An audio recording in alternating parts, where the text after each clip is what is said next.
I welcome you all in the 36th session of the lower chamber of Youth Parliament. Members to take oath or affirmation. Secretary General, please. Srimati Ritu, and who stands elected from the Jaipur constituency of Rajasthan state, will now take the oath or affirmation. Ma'am, do you want to take the oath or affirmation? Oath, please. In which language would you like to take the oath? In Hindi.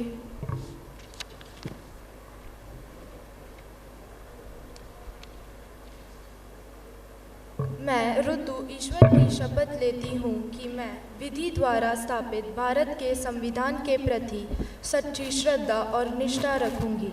मैं भारत की प्रभुता और अखंडता को अक्षुण्ण रखूँगी तथा जिस पद को मैं ग्रहण करने वाली हूँ उसके कर्तव्यों का श्रद्धापूर्वक निर्वहन करूँगी।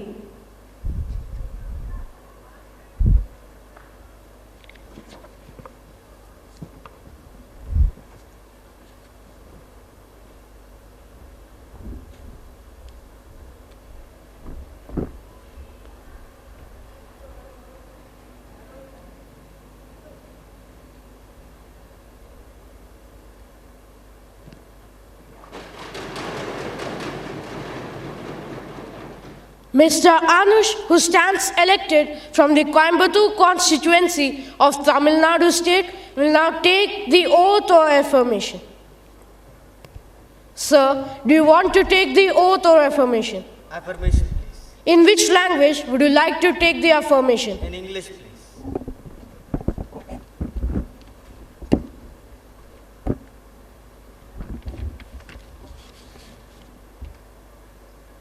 I, Mr. Anush, having been elected a member of the lower house of the Youth Parliament, solemnly affirm that I will bear true faith and allegiance to the Constitution of India as by law established, that I will uphold the sovereignty and integrity of India, and that I will faithfully discharge the duty upon which I am about to enter.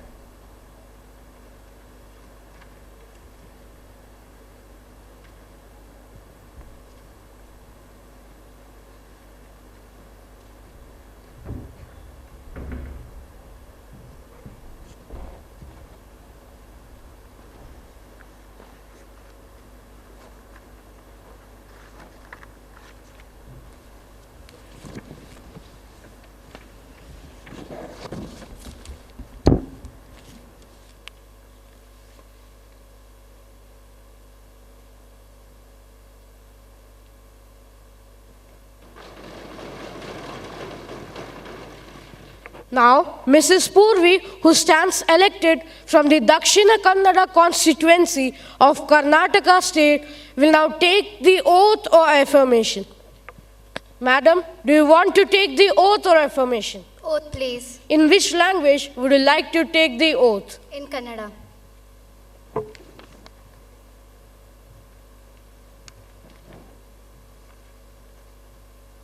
ನಾನು ಪೂರ್ವಿ ದಕ್ಷಿಣ ಕನ್ನಡ ಕ್ಷೇತ್ರದಿಂದ ಯುವ ಸಂಸತ್ತಿನ ಕೇಳಮೇನಿಯ ಸದಸ್ಯಾಗಿ ಚುನಾಯಿತಳಾದ ನಾನು ಕಾನೂನು ಮೂಲಕ ಸ್ಥಾಪಿತವಾದ ಭಾರತ ಸಂವಿಧಾನಕ್ಕೆ ಸತ್ಯ ಶ್ರದ್ಧೆ ಮತ್ತು ನಿಷ್ಠೆಯನ್ನು ಹೊಂದಿರುತ್ತೇನೆ ಎಂದು ಭಾರತ ಸಾರ್ವಭೌಮ ಮತ್ತು ಅಖಂಡತೆಯನ್ನು ಎತ್ತಿ ಹಿಡಿಯುತ್ತೇನೆ ಎಂದು ಮತ್ತು ನಾನು ಕೈಗೆ ತಕ್ಕೊಳ್ಳುತ್ತಿರುವ ಕರ್ತವ್ಯವನ್ನು ಶ್ರದ್ಧೆಪೂರ್ವಕವಾಗಿ ನಿರ್ವಹಿಸುತ್ತೇನೆ ಎಂದು ದೇವರ ಹೆಸರಿನಲ್ಲಿ ಪ್ರಮಾಣ ಮಾಡುತ್ತೇನೆ.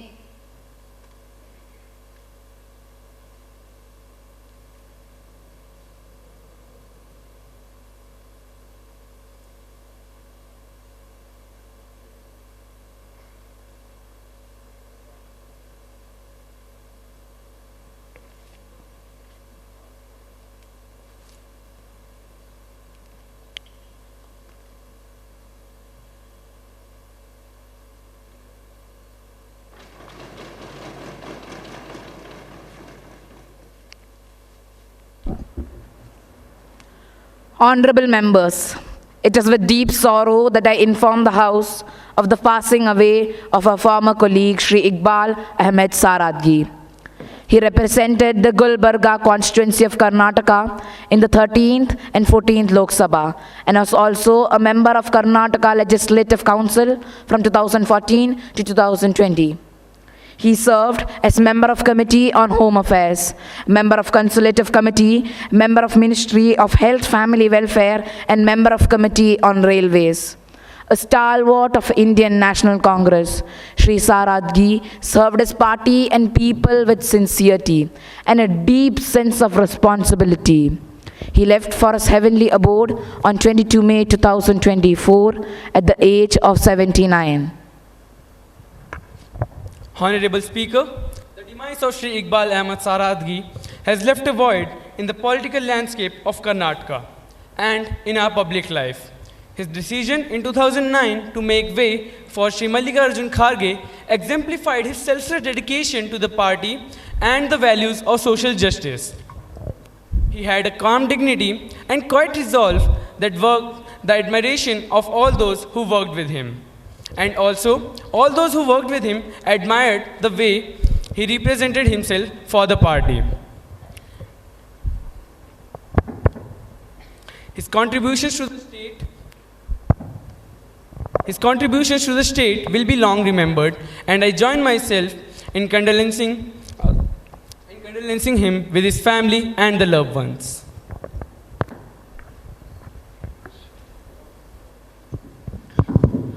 माननीय अध्यक्ष महोदय, मैं श्री इकबाल अहमद सरादी के निधन पर आपके और सदन के माननीय नेता द्वारा व्यक्त की गई भावनाओं से स्वयं को जोड़ना चाहता हूँ।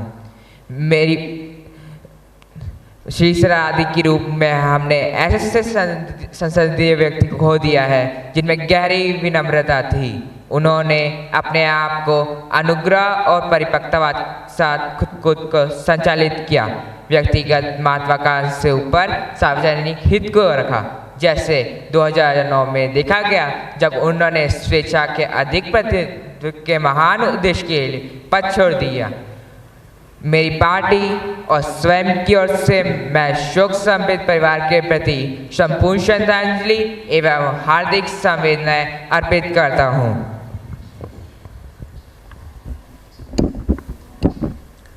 The House may stand in silence for a while to express our deep sorrow.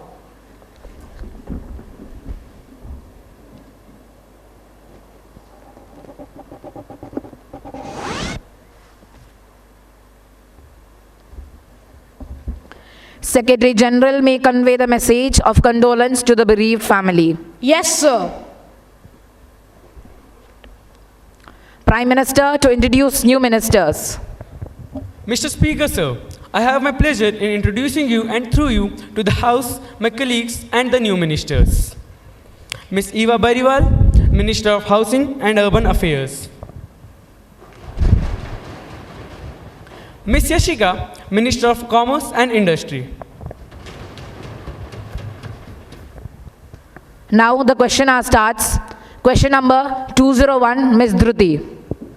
Honorable Speaker, sir, the Indian Railways remains the lifeline of our nation, carrying crores of people every day, supporting commerce and connectivity.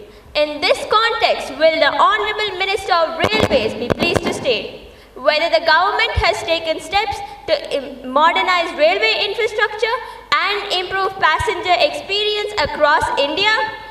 And if so, what major initiatives have been implemented in the last 2 years towards safety, digitization, and infrastructure development?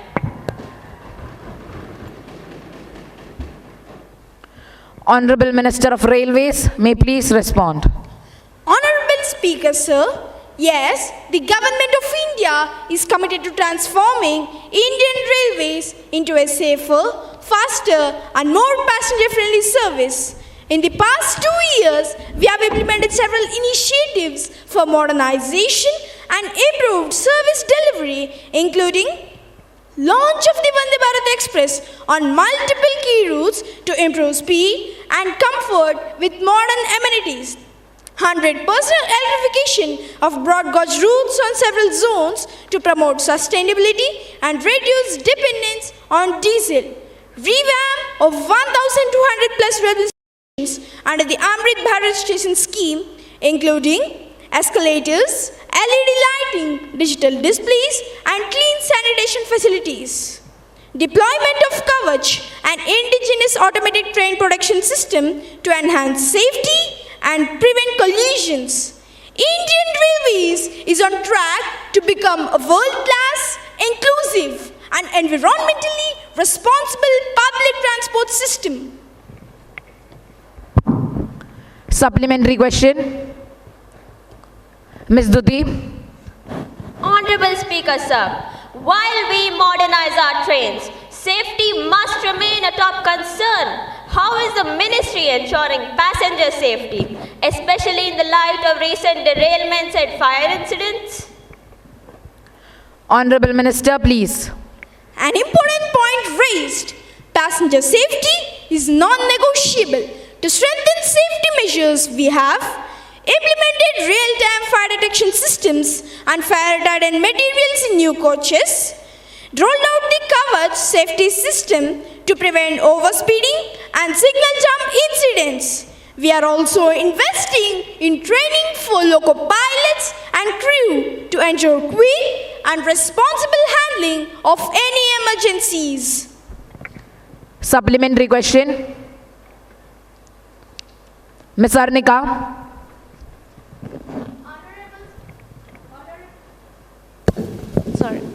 Honorable Speaker, sir, frequent train delays continues to be a major issue, especially in long distance and rural routes. Has the government taken any steps to improve punctuality and reduce train delays? Honorable Minister, please. Thank you, sir. Improving punctuality is a top priority. Several measures have been taken to address this issue. Upgradation of signaling systems with modern interlocking and route relay technology. Introduction of automated timetabling and AI-powered train scheduling systems. Dedicated freight corridors, DFCs, have been developed. These initiatives have already resulted in a 15% of improvement in punctuality over the last year. Supplementary question. Ms. Arnika. Honorable Speaker, sir, connectivity still remains a challenge for rural and hilly areas. What government has done to expand railway access to the underserved regions, especially in northeast and tribal belts? Honorable Minister, may please address the query. Thank you for this pertinent question. To promote inclusive development, we are expanding rail connectivity in remote and difficult terrains through new rail lines and gauge conversions under the Northeast Connectivity Mission, ongoing work on the Seibuk-Rangpur line in Sikkim and enhanced service to Arunachal Pradesh and Tripura, use of tunnel boring and elevated track technologies to overcome difficult geographical barriers. Indian Railways is committed to connecting every corner of the country, irrespective of geography or demography. Any other supplementary questions? Thank you, Honorable Minister. Question number 202, Ms. Devija. Honorable Speaker, sir, will the Honorable Minister of Education be pleased to state whether the government is aware of the large number of vacant teaching and non-teaching positions in Kendra Vidyalaya Sangathan across the country, and whether there is a time-bound plan to fill all these posts? Honorable Minister of Education. Honorable Speaker, sir, yes, the government is fully aware of the matter. As on 30 June 2022, a total number of 12,044 teaching posts were lying vacant in Kendra Vidyalayas across the country, including those in the southern and northeastern states. The process of recruitment is ongoing and continuous, conducted in accordance with the prescribed recruitment rules. To ensure that the teaching-learning process is not disrupted, contractual teachers are engaged temporarily by Kendra Vidyalaya Sangathan, that is KVS, wherever necessary. Supplementary question. Ms. Divija. Honorable Speaker, sir, is there any provision for providing incentives to teachers posted in remote and difficult locations so as to attract and retain qualified staff there? Honorable Minister, please. Yes, Honorable Speaker, sir. Teachers posted in northeastern states, hilly terrains and other hard stations receive additional allowance and benefits as per government norms. Moreover, preference in transfer and promotion is also given to those who serve in such areas for a specified period. Supplementary question. Master Arjun. Honorable Speaker, sir, once Dr. APJ Abdul Kalam stated that the future of our country created in his classroom. On the same time, it is concerning that such a large number of vacancies remain unfilled. I would like to ask the Honorable Minister whether any definite timeline or action plan has been proposed to ensure the quality of education is not compromised. Honorable Minister, please. Thank you, sir. We have recently launched a comprehensive recruitment drive under which thousands of teaching and non-teaching positions are being filled across Kendriya Vidyalayas. A time-bound recruitment calendar is now being implemented to expedite the process. In the interim, contractual teachers are being deployed in schools to ensure that the quality of education remains unaffected. Any further supplementary questions? Master Devakrishna. Honorable Speaker, sir, many teachers posted in northeastern regions expressed concern about being far from their home states. Has the government taken any steps to address such transfer-related grievances and improve placement satisfaction? Honorable Minister of Education, please. Honorable Speaker, sir, yes, we have implemented a revised transfer policy aimed at ensuring fair and transparent employee distribution. Under this policy, staff can be transferred anywhere across India as per organizational needs. In the northeastern states, those who posted earlier had a tenure of 2 years. Now, the standard tenure has been revised to 3 years, providing stability in staffing. Our goal is to strike a balance between institutional efficiency and employee satisfaction. Any further supplementary? Thank you, Honorable Minister. Question number 204, Ms. Urvashi. Honorable Speaker, sir, World Health Organization stated that there is no health without mental health. In this concern, will the Honorable Minister of Health and Family Welfare be pleased to state whether the government considers mental health a growing concern among youth and working professions in the country? And if so, what steps has been taken to promote mental health awareness and expand access to mental health services across India? Honorable Minister of Health and Family Welfare. Yes, the government recognizes that mental health is an urgent and expanding public health concern. In response, we have undertaken several initiatives, including launch of the National Tele-Mental Health Program, that is the Telemanas, which provides free 24/7 mental health support via helplines. Integration of mental health services in primary healthcare centers under the Ayushman Bharat scheme. Training of school teachers and counselors under the Manodarpan initiative to support students' emotional well-being. The government is committed to breaking the stigma and ensuring access to quality mental health care for all. Supplementary question. Ms. Urvashi. Honorable Speaker, sir, while Telemanas provide remote counseling, is the government also taking steps to strengthen in-person mental health services, particularly in rural and semi-urban areas? Honorable Minister, please. Yes, Honorable Speaker, sir. In addition to Telemanas, we have expanded district mental health programs to all districts in a phased manner.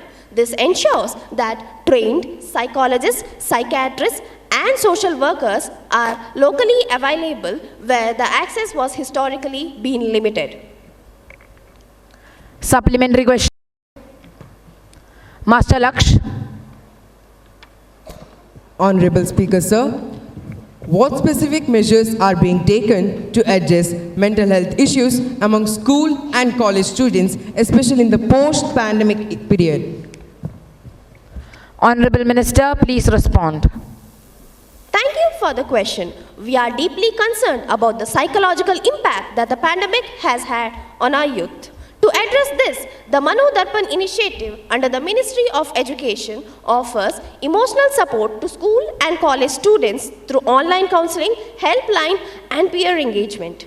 Mental health modules have been already integrated into teacher training and NCERT curriculum. Awareness programs in school include mental well-being workshop, stress management sessions, and promotion of mindfulness practices. Supplementary. Ms. Arnika. Honorable Speaker, sir, many people in rural and remote areas suffer silently due to lack of access and social stigma around mental illness. What is being done to reach those communities? Honorable Minister, please. A very valid concern. To improve rural outreach and reduce stigma, the government has integrated mental health services in health and wellness centers under the Ayushman Bharat scheme. We have deployed tele-counseling units and mobile health teams to remote districts. Mental health must be treated with same urgency, dignity, and compassion as physical health. Supplementary. Master Sahal. Honorable Speaker, sir, with rising work stress and anxiety in urban settings, what steps has the government taken to support mental wellness among professionals and urban youth? Sir, thank you. In urban India, workplace stress, isolation, and lifestyle disorders are serious concern. The government, in collaboration with the Ministry of Labour and Employment, is encouraging corporate mental health policies, promoting wellness apps and platforms like Telemanas, specially designed for youth and working professionals. Conducting awareness programs in universities and workplaces under Fit India and Healthy India movements. We are also working to incorporate mental health insurance coverage under public and private health schemes. Any further supplementary? Thank you, Honorable Minister. Question number 205, Shri Mr. Lokesh. Mr. Speaker, sir, question number 205. Will the Honorable Minister of Electronics and Information Technology be pleased to state whether the government has received a large number of complaints regarding data breaches and unauthorized access to personal information or misuse of digital platforms? And if so, what specific steps the government proposes to strengthen digital privacy and cyber security? Honorable Minister of Electronics and Information Technology, please. Honorable Speaker, sir, yes, the government has indeed received several complaints from citizens and organizations highlighting concerns over data leaks, phishing attempts, ransomware attacks, and unauthorized access to personal digital information. Investigations in many cases revealed vulnerabilities due to weak cybersecurity practices by private entities. The government has initiated the following concrete steps. Introduction of the Digital Personal Data Protection Act, which clearly defines the rights of data principals and obligations of data fiduciaries. establishment of the Indian Computer Emergency Response Team as the nodal agency to monitor and respond to cybersecurity threats with increased coordination with state-level CERTs, encouraging adoption of zero trust architecture and end-to-end encryption protocols in government platforms and recommending the same to private players. Shri Mr. Lokesh. Sir, while I appreciate the broad outline provided, I would like to know what immediate and actionable steps the government has taken in response to the data breaches reported recently, particularly those impacting financial institutions and healthcare platforms. Thank you, sir. Immediate measures taken include mandatory reporting of data breaches within 6 hours to CERT in deployment of cyber audit teams to access security postures of affected institutions. In specific cases like the breach in a large insurance portal, we suspended access temporarily, initiated forensic audits, and advised affected users to change credentials and activate two-factor authentication. Supplementary question. Ms. Shreya. So, this is a national issue. If multiple incidents are happening, how soon can the government ensure data localization and public accountability? Sir, the data localization mandate is part of the draft National Cybersecurity Strategy, which is currently under interministerial review. While I cannot commit to a specific timeline, we are at the final stage of stakeholder consultations, including tech companies, civil society organizations, to ensure that both security and digital freedom are protected. Ms. Shreya. So, the Honorable Minister mentioned advanced solutions like zero trust and encryptions. Is there any plan to indigenously develop cybersecurity tools instead of relying on imports or foreign tech platforms? Absolutely, sir. Under the Digital India program, the ministry is funding startups and research institutions to build homegrown cybersecurity solutions, including threat detection tools, secure operating systems, and encryption algorithms. We have also launched the Cyber Surakshit Bharat initiative to build indigenous capability and resilience in critical digital infrastructure. Supplementary question. Thank you, Honorable Minister. Question number 206, Ms. Advika. Honorable Speaker, sir, will the Honorable Minister of Environment, Forest and Climate Change be pleased to state whether the government acknowledges the increasing impact of climate change across various regions in India, and if so, what policies and initiatives have been implemented to address climate change and promote environmental sustainability? Honorable Minister of Environment, Forest and Climate Change, please. Honorable Speaker, sir, yes, the government fully acknowledges that climate change poses a serious threat to India's environment and resources. In response, the government has undertaken the National Action Plan on Climate Change, NAPCC, which includes missions on solar energy, energy efficiency, sustainable agriculture, water conservation, and more. Strengthening of state action plans on climate change, SAPCCs, across all states and union territories. Launch of the LIFE mission, that is Lifestyle for Environment, which promotes sustainable lifestyles and consumption. We do not inherit the earth from our ancestors. We borrow it from our children. We are committed to ensuring a clean, green and sustainable future for all the citizens. Supplementary question. Master Abhinav. Honorable Speaker, sir, while policies exist, climate-related disasters like floods, droughts, heat waves are increasing. What practical step is the government taking to help communities adapt to climate change impacts, especially in vulnerable areas? Is the government taking any new initiative or action plan against this problem? Honorable Minister, please.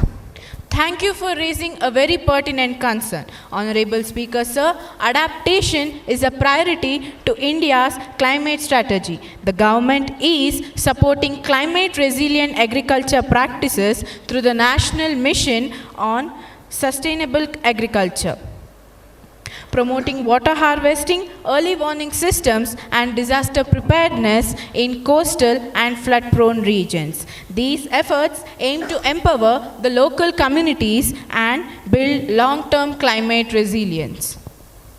Supplementary question. Ms. Kritika. Honorable Speaker, sir, what measures are being taken to ensure that industries comply with environmental regulations and reduce their carbon footprint, especially in pollution-prone zones? Honorable Speaker, sir, the government is strengthening the environmental compliance regime through online pollution monitoring system installed in over 17,000 industrial units, imposing strict penalties for non-compliance under the Environment Protection Act, incentivizing industries to adopt green technologies.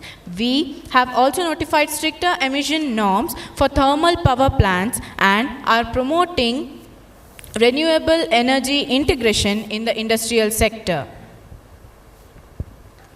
Supplementary. Ms. Anjali.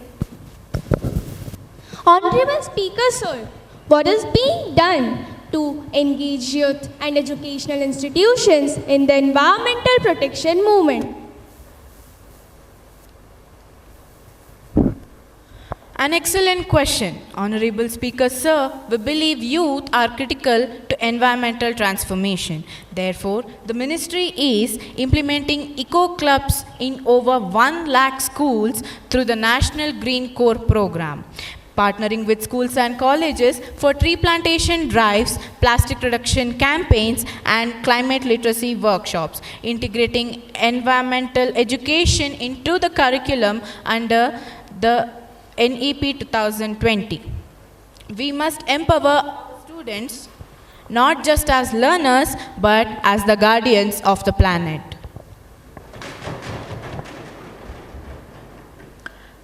Now question hour is over.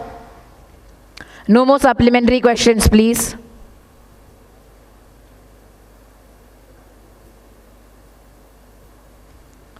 Breach of privilege, Master Chaitan. Sir, a serious breach of privilege has been committed by a certain officers of the state government who refused to share their official documents with me during my recent visit to inspect a centrally funded project. This act has obstructed me in discharge of my parliamentary duties. I request you to allow me to raise a question on the matter now. Master Chaitan, have you given notice of it earlier? You may give a due notice along with a brief report of the incident and I shall consider it. You cannot spring a surprise on me like this. I have already given a notice of it at 10 a.m. today, sir. It will be examined when it comes to me and I shall consider it and let you know my decision. Thank you, sir. Now Ms. Purvi may raise the matter.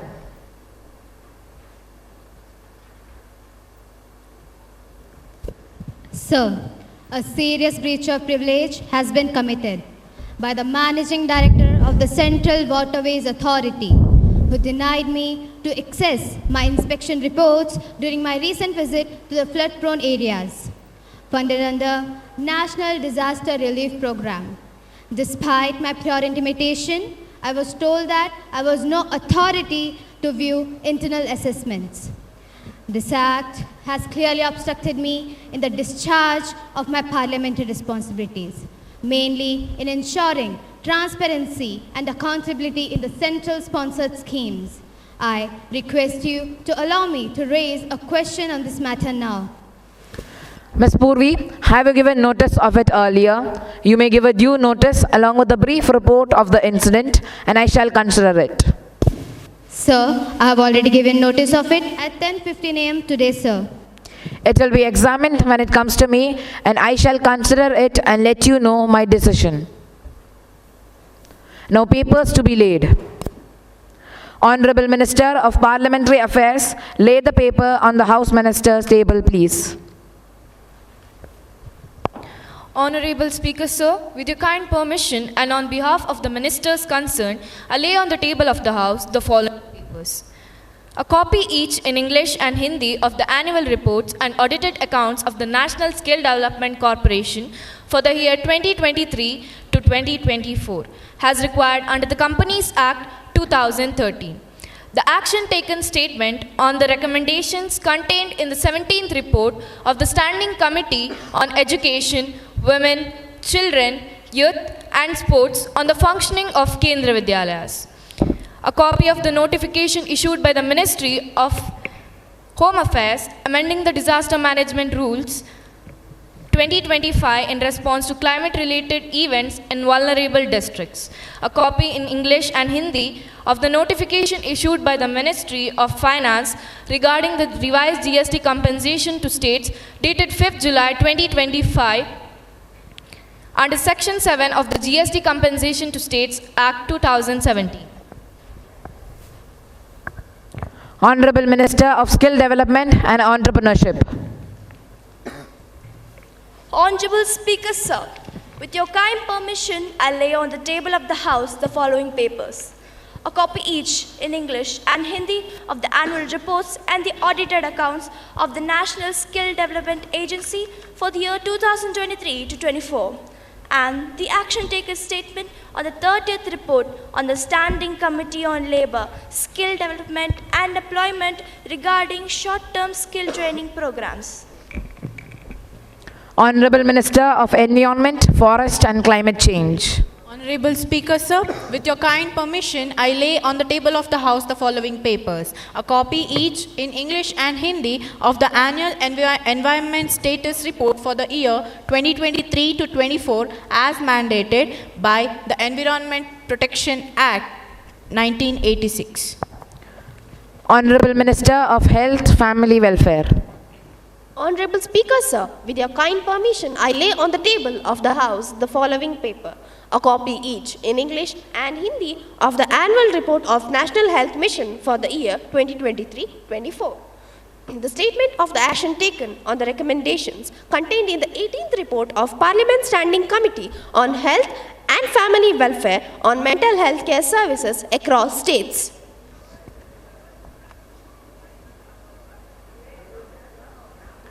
Secretary General to report the message from the upper house of the Youth Parliament.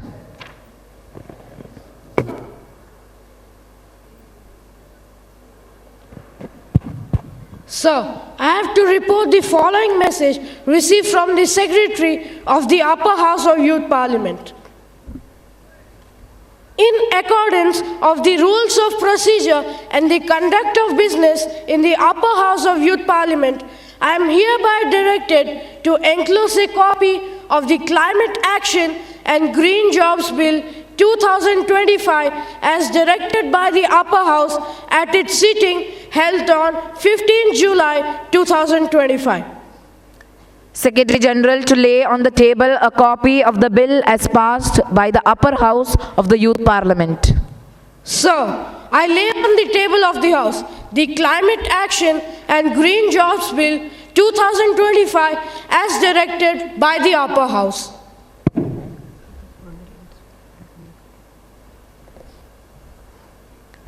On my own behalf and on behalf of the honorable members of this House, I have great pleasure in extending a warm and cordial welcome to the distinguished delegations from Australia visiting our country. May I introduce you, Honorable Speaker of the Australian House of Representatives, Mr. Milton Clark. Honorable Member of the Australian Senate, Ms. Olivia Reynolds. Honorable Member of the Australian Parliament, Ms. Danielle Fraser. We wish them a very happy and fruitful stay in our country. We also convey our sincere greetings to the friendly people of Australia. I hope this visit will go a long way in extending our cultural, diplomatic and economic ties between India and Australia. Now, let us take the calling attention motion on rising air pollution in Indian cities and its impact on public health. माननीय अध्यक्ष महोदय, आपके विचारों के लिए धन्यवाद। मैं पर्यावरण, वन एवं जलवायु परिवर्तन मंत्री का ध्यान दिल्ली, कानपुर और वाराणसी जैसे कई भारतीय शहरों के प्रदूषण के खतरनाक स्तर की ओर आकर्षित करना चाहता हूँ। केंद्रीय प्रदूषण नियंत्रण बोर्ड (CPCB) और विश्व स्वास्थ्य संगठन (WHO) के हालिया आंकड़े बताते हैं कि वायु गुणवत्ता का स्तर खतरनाक सीमाओं को पार कर चुका है, जिससे स्कूली बच्चे, बुजुर्ग एवं सांस की बीमारियों से पीड़ित लोग प्रभावित हो रहे हैं। यदि सरकार ने NCAP जैसे कई वायु गुणवत्ता स्कीमों को लागू किया है, तो उनका प्रभाव जमीनी स्तर पर क्यों दिखाई दे रहा? तत्कालीन क्या कदम उठाए जा रहे हैं? Honorable Minister of Environment may please respond. Honorable Speaker, sir, the concern raised by the opposition leader is valid and pressing. The government has launched the National Clean Air Program (NCAP) to reduce particulate matter levels by 20 to 30% by 2026. In addition to that, we have strengthened the enforcement of pollution norms, promoted electric vehicles under the FAME scheme, banned single-use plastics, and imposed penalties on stubble burning. Honorable Speaker, sir, thank you for me to raise a supplementary question on this extremely urgent issue. While I acknowledge the government's commitment towards long-term solutions, the immediate and visible impacts of air pollution are deeply disturbing. In Delhi NCR alone, schools were closed for days last winter due to thick smog. Children are increasingly being diagnosed with asthma, bronchitis, and other lung-related diseases. I would like to ask the Honorable Minister, is the government actively working with the Ministry of Health and other medical authorities to provide emergency respiratory relief to vulnerable populations?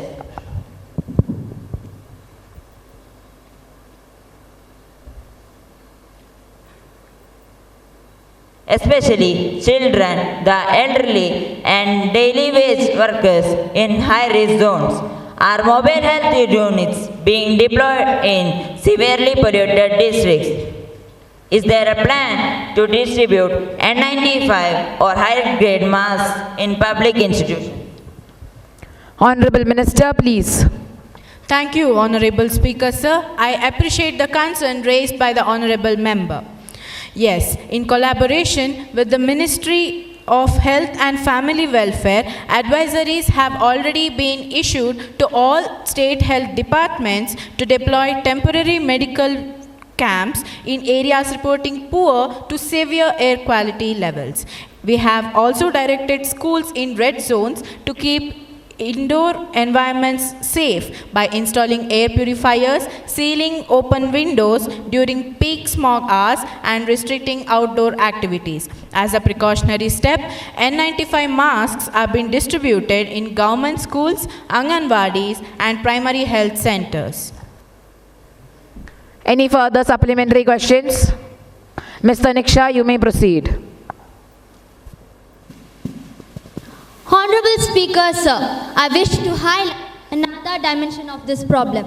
Apart from stubble burning and vehicle emissions, we must acknowledge the role of unregulated construction activities, industrial discharge, and ever-increasing vehicle congestion in urban centers. Dust from open construction sites fills the air. Waste from small-scale industries often goes unchecked. Traffic bottlenecks during peak hours emit toxic fumes. These are preventable causes of pollution. If laws are enforced strictly. Therefore, I ask the Honorable Minister, will the government impose stricter penalties and take legal actions against violators, be it real estate firms, industrial units, or even vehicle owners ignoring pollution norms? Honorable Minister, please. Thank you, sir. The honorable member has brought attention to a critical aspect, accountability and regulation enforcement. Let me begin by saying that the government has already revised dust pollution control guidelines for construction activities. All large-scale projects are now mandated to install dust barriers, use anti-smog guns, cover vehicles transporting debris, and sprinkle treated water at excavation sites. Non-compliance attracts penalties. Repeated offenders can be blacklisted from government tenders.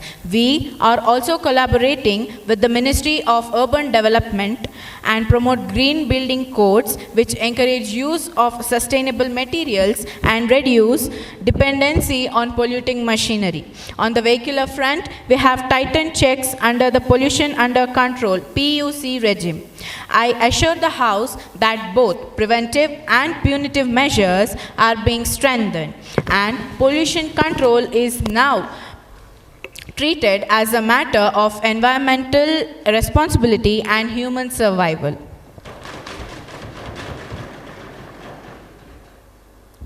Honorable members, the House shall now take up matters under 0 hour, during which members are permitted to raise urgent, important public questions. I now invite Master Varun from Uttar Pradesh to raise the concern. Mr. Speaker, sir, I rise to bring to the notice of this esteemed House an issue, that is the increasing misuse of artificial intelligence tools by students in our education system. AI chatbots and content generation tools like ChatGPT, Gemini and Copilot are remarkable innovations. Yes, they are transforming the way we learn, write and think.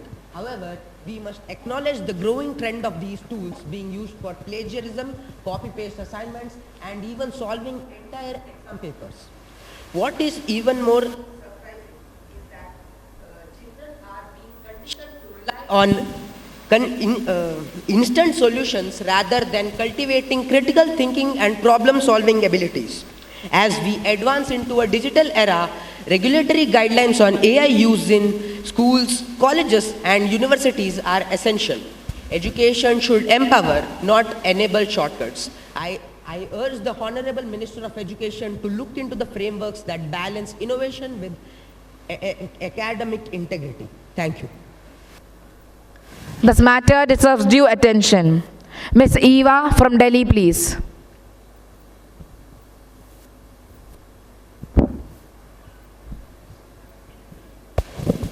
Mr. Speaker, sir, I wish to draw the attention of this House to a crisis that literally chokes us every year.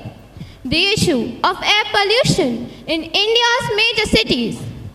This past winter, the Air Quality Index in Delhi and parts of NCR crossed hazardous levels above 450, which accordingly to WHO is equivalent to smoking 25 cigarettes a day. I repeat, smoking 25 cigarettes a day. We are all aware of the causes: vehicular emissions, industrial pollutants, stubble burning, and poor waste management. What is missing is coordinated and year-round enforcement. Pollution control cannot be a post-Diwali photo opportunity. I propose the government to establish a national urban clean air task force which works across states with real-time air quality monitoring, green urban planning, and electric mobility expansions. Let us breathe lives into our cities before they suffocate us. Thank you. Ms. Eva, this House recognizes the sensitivity of the issue raised. Honorable Minister of Environment, Forest and Climate Change to introduce the bill. Speaker Sir, I beg to move for leave to introduce a bill further to promote regulation of plastic waste management, to amend the Environment Protection Act 1986 and to ensure stricter penalties for single-use plastic production and distribution. The question is that leave to be granted to introduce a bill further to promote regulation of plastic waste management, to amend the Environment Protection Act 1986. Those who are in favor will please say yes. Yes. Those who are against it would please say no. I think the yes have it, the yes have it, the yes have it. Leave is granted. Sir, I introduce the bill. The House shall now take up the Digital Safety and Protection of Children Online Bill 2025 for consideration. Honorable Minister of Electronics and Information Technology, you may please move that the bill to be taken into consideration. Honorable Speaker, I beg to move the Digital Safety and Protection of Children Online Bill 2025 be taken into consideration. This bill seeks to establish a legal framework to safeguard the digital rights of children, promote responsible internet usage, penalize harmful online behavior, and ensure the implementation of child-friendly data policies across digital platforms. I wish to outline the key provisions.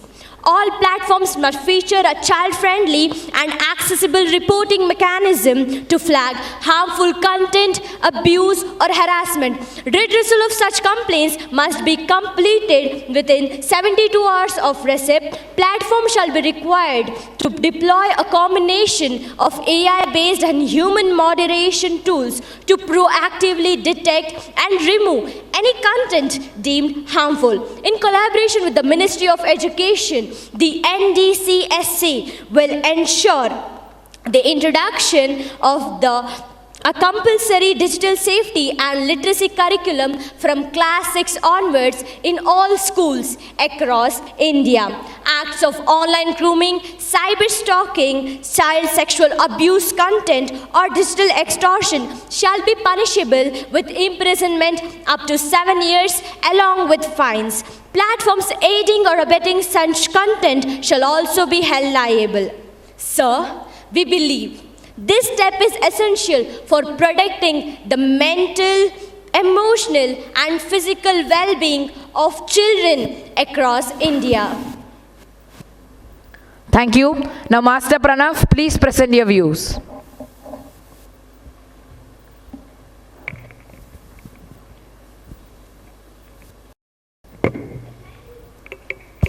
Thank you, sir. I represent a student committee that lives online as much as offline. While we welcome protective measures, I believe the bill must go further. We need a child-centric grievance redressal cell operational 24/7 because cyberbullying doesn't wait for office hours. We also need parental control guidelines with regular training, not just apps. Clause 11 rightly discusses parental involvement, but we must formalize the capacity building for families, especially in semi-urban and rural India. While I commend the government's intent behind the Digital Safety and Protection of Children Online Bill 2025, so apps and dashboards are helpful, but awareness is power. Many parents, especially in the semi-urban and rural India, are unfamiliar with the modern platforms their children use, such as Discords, Telegrams, and anonymous Q&A sites. I urge the government to mandate quarterly digital parenting workshops in every school, create regional language e-guides for online safety, encourage partnership with NGOs and local authorities to reach the marginalized families. In many places, computer classes are still limited to MS Word or Paint, but our children are navigating to AI chatbots, gaming servers, and even crypto content, often unsupervised. Let's use this bill to formalize digital life skills education. Age-appropriate modules on cyber ethics, consents, online identity, and misinformation. Inclusion of peer-led discussions and simulation, not just textbook rules. This is not only about restricting danger, it's about empowering the next generation to responsibly use technology. Prime Minister, please. Honorable Speaker, sir, today's deliberation on digital safety and protection of children online bill 2025 has been both insightful and inspiring for all of us. In this house, we had heard voices from every corner of our nation. I repeat, from every corner of our nation. Voices of concern, voices of caution, or the voices of conviction. What unites them all is one truth. The digital well-being of our children is not a choice, but a necessity. It is necessary that we maintain the digital well-being of our children. Our children are growing up in a world where the playground has expanded to the palm of their hands. I repeat, the playground is expanded to the palm of their hands. The opportunities are limitless. Creativity, learning, connection, but so are the dangers. Exploitation, cyberbullying, or manipulation. As the lawmakers, as citizens, and as parents, we cannot stand by and let most vulnerable navigate this vast digital ocean without a compass. I am particularly encouraged by constructive suggestions made by the Rural Digital Safety Fund, the 24/7 grievance cell, capacity building for parents, or the cyber risk forecasting division. The idea reminds us that the governance works best when it listens, and today this government has listened. This government has listened today, and we will do whatever we can do at our best. Honorable Speaker, let me assure this House the safety measures in this bill will be implemented with both vigilance and balance, protecting children without policing them, ensuring privacy before security. I repeat, we have to ensure privacy before security, because privacy is the most important concern in the digital life. We will guard their freedom to learn, explore, and dream, but we will also guard them for the shadows that our digital age can cast. Let us send a clear message to the world that in India, I repeat, in India, the internet will be a place where children learn. Children are safe, strong, and free. With that, I commend this bill to the House for its approval. Honorable Minister of Electronics and Information Technology, proceed further briefly. Thank you, Honorable Minister, sir. I have carefully heard the pros, concerns, and constructive suggestions raised by the esteemed members of this House. Through you, I would like to clarify the government's positions on the key points raised on the course of this important discussion. Let me assure the House that the National Digital Child Safety Authority will be empowered to provide technical assistance, training, and digital safety toolkits to startups and schools, especially in unreserved areas. I thank Master Pranav for raising this timely issue. I wish to inform the House that a 24/7 Child Cyber Safety Helpline and Redressal Portal will be made operational under the NDCSA within next 6 months. The Clause 11 will be further strengthened to mandate quarterly parenting digital sessions through schools in collaboration with local panchayats and education departments, creation of multilingual and digital safety guides for parents. I humbly seek the support of this House to move this bill forward. The question is that the bill to provide digital safety and protection of children online and to establish a framework for safeguarding the rights and well-being of minors in the digital ecosystem be taken into consideration. Those who are in favor will please say yes. Yes. Those who are against it will please say no. I think the yes have it, the yes have it, the yes have it. The motion is adopted. Now the question is that Clause 1, the enacting formula and the title stands part of the bill. Those who are in favor will please say yes. Those who are against it will please say no. I think the yes have it, the yes have it, the yes have it. The motion is adopted. Motion moved that the Digital Safety and Protection of Children Online Bill 2025 be passed. Those who are against it, those who are in favor will please say yes. Those who are against it will please say no. I think the yes have it, the yes have it, the yes have it. The motion is adopted. The House now stands adjourned till the next session.